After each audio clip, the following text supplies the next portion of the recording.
प्रदेश में वक्फ बोर्ड में घोटाले पर जी न्यूज के खुलासे का बड़ा असर हुआ है। यूपी सरकार ने शिया और सुन्नी वक्फ बोर्ड को भंग करने का ऐलान कर दिया है, फैसला लिया है। दोनों ही बोर्ड में अनियमितताओं की जांच सीबीआई से कराने की सिफारिश भी की गई है।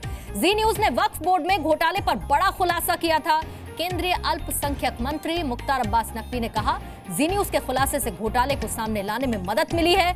जी न्यूज ने आपको इस बात की जानकारी दी थी कि कैसे वक्फ काउंसिल की रिपोर्ट में आजम खान पर कई गंभीर आरोप लगे।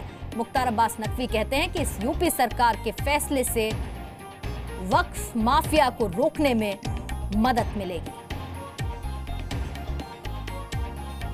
मुख्तार अब्बास जी, इस पूरे मामले को आप किस तरह से देखते हैं? पहले दोनों वक्फ बोर्ड को भंग कर दिया जाता है और उसके बाद सीबीआई जांच के आदेश दिए जाते हैं। कहीं ना कहीं बहुत बड़े पैमाने पे गड़बड़ झालों की बातें सामने आई हैं, उस पर जांच भी हुई।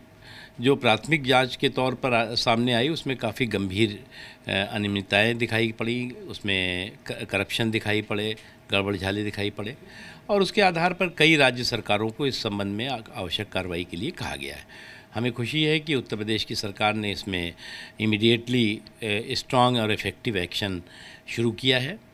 हम मानते हैं कि इससे जो है वो जो वक्फ माफिया हैं, जो वक्फ प्रॉपर्टीज़ को हड़प करके अपने निजी स्वार्थों के लिए इस्तेमाल कर रहे हैं, उन पर लगाम भी लगेगी और उनको सबक और संदेश भी मिलेगा। नकवी जी, कुछ दिनों पहले ही आजम खान पर बड़े आरोप लगे थे। उत्तर प्रदेश से अलग अलग लोगों ने आजम खान पर वक्फ की संपत्तियों का दुरुपयोग करने का आरोप लगाया था और अगर हम CWC की रिपोर्ट की बात करें तो उसमें भी कहीं ना कहीं अनियमितताओं का इशारा आजम खान की तरफ ही था। क्या आप मानते हैं कि पिछली सरकार में वक्फ को लेकर गड़बड़ हुआ है?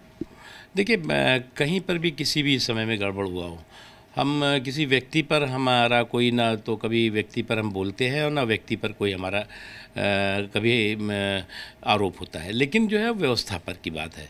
और अगर व्यवस्था की बात है और व्यवस्था पे में कहीं ना कहीं ये गड़बड़ हुई है, गड़बड़ झाला हुआ है, तो उसमें जो भी जिम्मेदार है, चाहे कितने भी महत्वपूर्ण पदों पर रहा हो या हो, उसके खिलाफ कार्रवाई कानून के दायरे में होनी चाहिए।